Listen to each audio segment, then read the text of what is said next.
Good morning, and thank you for joining us. We're here to celebrate the signing and announcement of the Engineering Workforce Consortium. I'm joined here with Linda Darr, President and CEO of ACEC, Scott Grayson, CEO of APWA, and Tom Smith, Executive Director of ASCE. Thank you for joining us, and we look forward to connecting with you later in the future. Thank you, Patrick. Good morning, everyone, and welcome. I want to thank everyone for being here this morning, and I want to thank our consortium partners joining virtually. I also want to thank our board chair at ACEC, Gary Raba, for attending today, and I want to recognize also the volunteer leadership at APWA and ASCE, my fellow steering committee members, for their very strong support of this effort. Dominic Longobardi, president of the board at the American Public Works Association, and Fenioski Peñamora, board member at the American Society of Civil Engineers. Today marks a pivotal moment not just for our organizations, but for the future of engineering and for our entire country. The shortage of engineers has become one of the biggest challenges facing our industry. 6 months ago, we convened a group in this room to spark a vital conversation about our workforce challenges. Our Workforce Summit united leaders from engineering, public works, academia, and government. Together, we tackled how to attract the next generation of engineers, and equally important, how to retain and support our current talent. Two undeniable truths emerged. No single factor caused our workforce shortage, and no single solution exists to fix it. This challenge transcends individual organizations. By joining together here today, we emphasize our collective commitment to working together to build solutions. The statistics speak volumes about the urgency of our mission. ACEC's recent Engineering Business Sentiment Survey tells us that the workforce shortage continues to be the #1 issue among all of our industry leaders. More than half of survey respondents are turning down projects due to a lack of personnel. Consider this staggering fact. 1 in 3 engineering roles remains unfilled each year. 1 in 3. That's 33% of our potential workforce going untapped. Even more concerning is the attrition of our existing talent, particularly among female engineers. While 40,000 women graduate with engineering degrees each year, only 4,000 remain in the field a decade later. We have a lot of work to do, but we will also call on government to support us through their own efforts. We can't do this alone. The stark reality is that without engineers, our nation is without safe roads, bridges, housing, and workplaces. Without engineers, we won't be able to count on clean air, safe drinking water, and ways to mitigate our climate crisis. Engineers are the design geniuses behind all of these support systems that we rely on to live and to work and to build and to connect and to thrive in our daily lives. Next Tuesday, we face a significant political shift. Organizations like ACEC, ASCE, and APWA will need to adapt our messaging and strategies to engage a new cadre of lawmakers on pressing issues that have profound implications for our workforce. Policies related to immigration, licensing, STEM education funding, government-supported curriculum initiatives, family leave policies, DEI, and tax incentives for reskilling, upskilling, and continuing education. So we will have to work together to ensure that our government knows that decisions they make can dramatically impact the already fragile talent pipeline that our industry struggles with today. However, our gathering today transcends politics. This consortium sets itself apart by looking inward first for solutions. While we acknowledge that external forces will always influence our field, we have the responsibility first and foremost to shape our own destiny. This consortium symbolizes a united commitment from every organization present and every signatory of this Memorandum of Understanding. We recognize the responsibility that lies with us as an industry to attract and nurture a vibrant and skilled workforce. So our mission today is to formalize our commitment to creating an environment where we can work together to rebuild our talent pipeline that is so critical not only for our profession, but for all those we serve daily in communities across our nation. Now I am pleased to invite my friend Scott Grayson, President of the American Public Works Association, and my fellow steering committee member to the podium. Scott? Thank you very much. Thank you very much, Linda. It's a pleasure to be here and want to welcome everybody. I want to thank our partners, ASCE, ACEC, and the staff. Patrick Brady is the lead staff on this, has done an amazing amount of work, as well as each of our group staff as well. I want to welcome everyone online and those of you here. So I'm going to walk you through a bit of how we arrived here. So our group here started what was called the Engineering and Public Works Roadshow.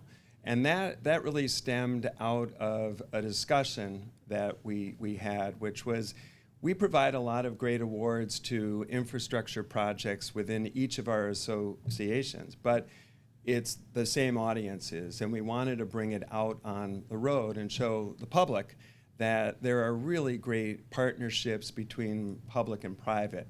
APWA has 32,000 members who work both in the public and private sector, serving the public. And so we started there, and as we had the road show, highlighting great infrastructure projects, but then also thanking Congress, the White House for passing the bipartisan infrastructure law, we also spoke about a workforce shortage.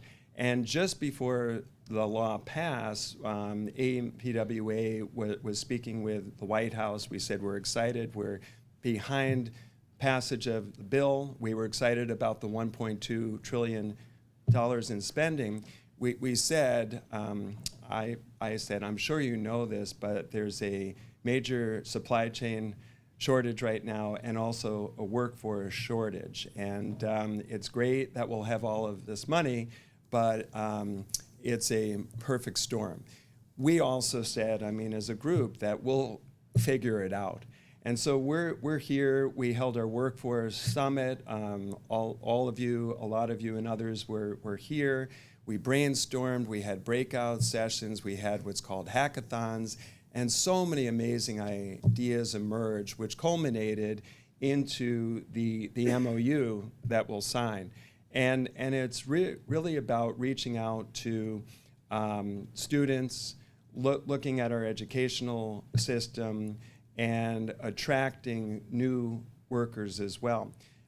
If you flip over the first slide, thanks. So we at APWA every 3 years update our strategic plan. I know you're all excited about that. But we in these last years launched 3 new strategic initiatives. One was diversity, equity, and inclusion, public visibility, and workforce as it happened. And we had this even before we started here. And so it fit so nicely into this framework. And as we work each of these issues, these 3 items are interrelated. Public visibility, we want to be in the classroom, we want to promote K-12 STEM education, create that pipeline. DEI, looking to a wide audience to bring in to the profession and workforce as well. And then if you flip over the next slide, thank you. Oh, I have a clicker, which is great. I love these things. Let's see if it's working. Not necessarily. Can you flip over the next slide? If not, it's fine. It was a pretty picture of the bipartisan infrastructure. Yeah, it's up there. I see that. Thanks. Signing. And that really launched us into the discussion, we met with Mayor Landau, who was the president's infrastructure advisor, and he said, this is truly a once-in-a-lifetime amount of money. Make it work. Next slide, please. So we are. And at APWA, we launched a workforce program, both on the advocacy side, but then also on the education side as well. And you see in my slide here, we're focused on education, recruitment, and then equally as important, how do you retain these great engineers and workforce once you have them? So with that, I'll wrap up my comments. I'm extremely excited about what's yet to come. And back when I started in this career, everybody signed MOUs, and you just signed them to have a pile of paper. I'm extremely excited that I know this group will create the solutions that we need.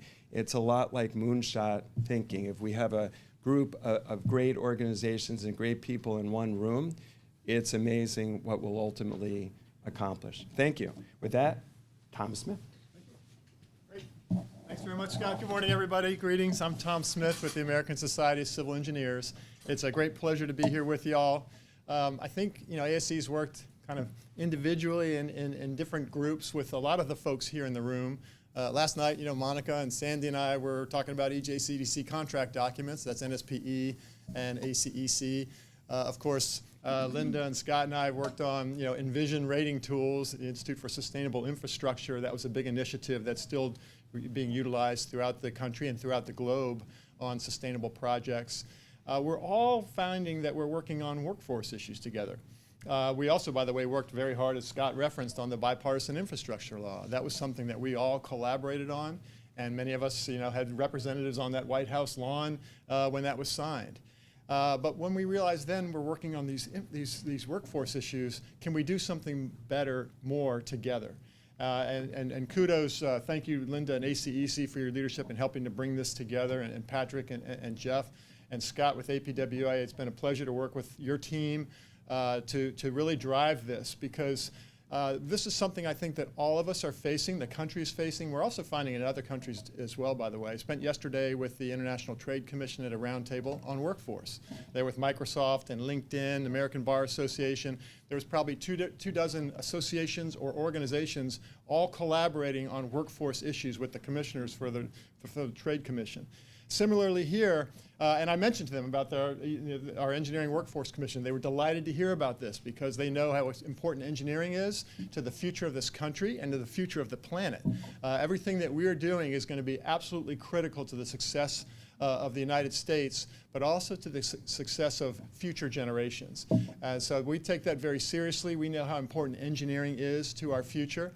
And we're going to have a workforce that can deliver. The bipartisan infrastructure law was a huge success. We've been working on that for decades. And to get that across the finish line was tremendous. But it was really a small investment towards what we need going forward, including when you add the Inflation Reduction Act and the CHIPS and Science Act. We need significantly more investment, but we also need significantly more innovation. We've got to be thinking differently. That's one of the reasons ASCE, with our Industry Leaders Council, and I see Mike Luce here, who's been very active with this, and it's great to have, by the way, the Navy and the Army even collaborating here today. But with the Industry Leaders Council driving our future world vision, looking at what's the future going to look like 70 years out. What are the trends that are going to be impacting this planet that we have to be prepared for, that our workforce has to be prepared for? And so we've got a lot of challenges, and that's one of the reasons why we released a new IMAX film called Cities of the Future. We just did that this year. And in the past, we did Dream Big. And in this film, Kat, you're going to hear from Kathy with Discover E fairly shortly. We showcase the Future Cities competition. And we're getting people engaged and see how exciting engineering is, and make sure that they understand that at the K through 12 level. So we're really showcasing that with this IMAX film, trying to get that out there before the public and before policymakers and before parents, so that they can encourage their kids to go into engineering because of the impact, the meaning of this profession. And I think now, by collaborating, we'll be far more successful. You see the list of organizations here, and I expect this will continue to expand. Because together, we're going to be able to really make a difference. We have tremendous gaps on the workforce side. We have as you heard reference to gender diversity and underrepresented groups in the engineering profession that are not really representing the communities that we serve at the level that we need to. We have tremendous opportunities to improve, always looking to improve, even things that we're doing great we want to improve. So together I'm confident we'll be able to do that. So I want to thank you all for participating and joining in this effort. I'm really confident that we're going to make a tremendous impact together. Thank you. And then now I think we turn this over to MOU signing. Thank you, Scott, and thank you, Tom. And next time we'll work on getting the Air Force and the Marines in too. Exactly. So. I'm an Air Force brat. Yeah, well, Yeah. I wasn't in any war yet, so let's hope that it stays that way. So I want to thank Scott and Tom for those excellent remarks. Now I would like to invite a representative from each of the consortium participants in the room to, Patrick, maybe you can come up here and help us with this. We're going to, at the main table, sign the memorandum of understanding as your name is called. I'm going to call on each one of you individually. We do have some folks virtually online with us that I also want to call out, and they will be signing by proxy. So we appreciate their participation very much. Those people are Donna Shea with the Connecticut Transportation Institute, Claire Hassas-Claveau, Engineers Without Borders USA, Tiffany Swanigan, Society of Women Engineers, Annie Perrin with the Institute of Electrical and Electronics Engineers, and Shirley Chi with Elevate Her. So coming up to the podium, I will first call Diana Endenschink with ACE Mentor. And then on deck, let's have Vanessa Bateman with the Army Corps of Engineers.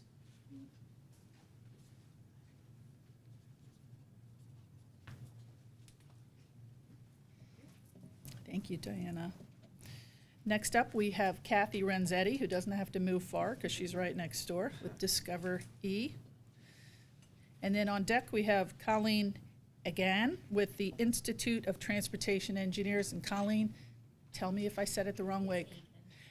Colleen Egan, my apologies, with the Institute of Transportation Engineers.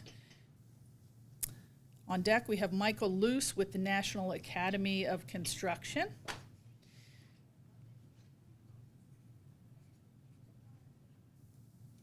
Thank you, Colleen. Everybody has a better signature than me. Next up, we have Monica Schultz with the National Society of Professional Engineers.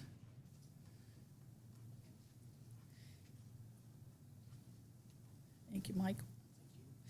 And on deck, we have retired Lieutenant General Todd Semonite with the Society of American Military Engineers.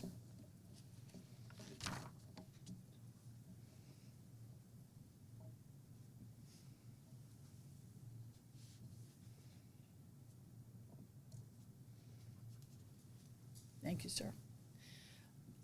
So I want to thank everybody.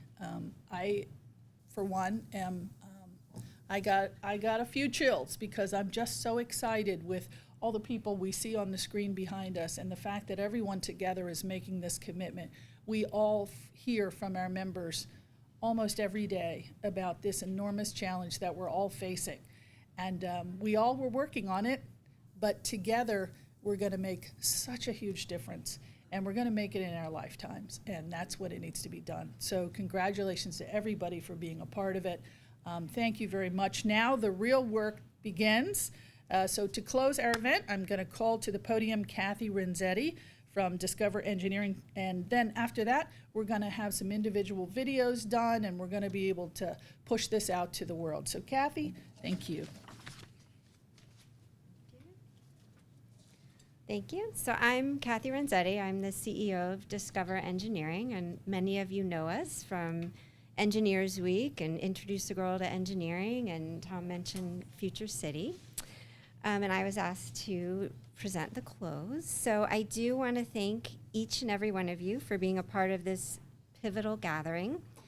Today, we reaffirmed our commitment to the future of engineering and public works, centered around attracting the next generation of talent, retaining the existing workforce in engineering and public works, and advocating for industry growth and sustainability. These are ambitious goals, and it's clear that meeting these goals will demand our collective energy and determination. 6 months ago, many of us met here to spark these essential conversations about the growing workforce challenges we face in engineering and public works.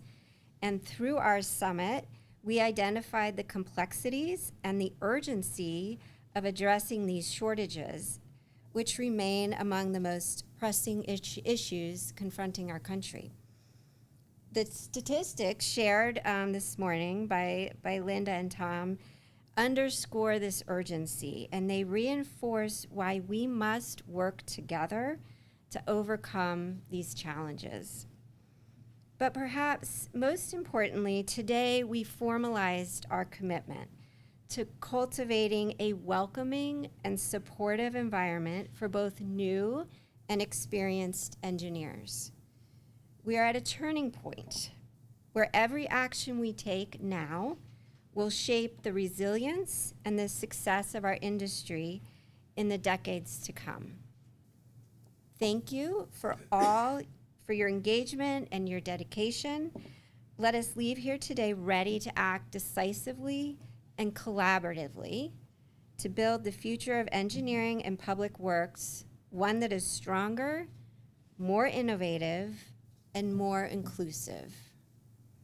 Thank you again for participating. This now concludes our programming.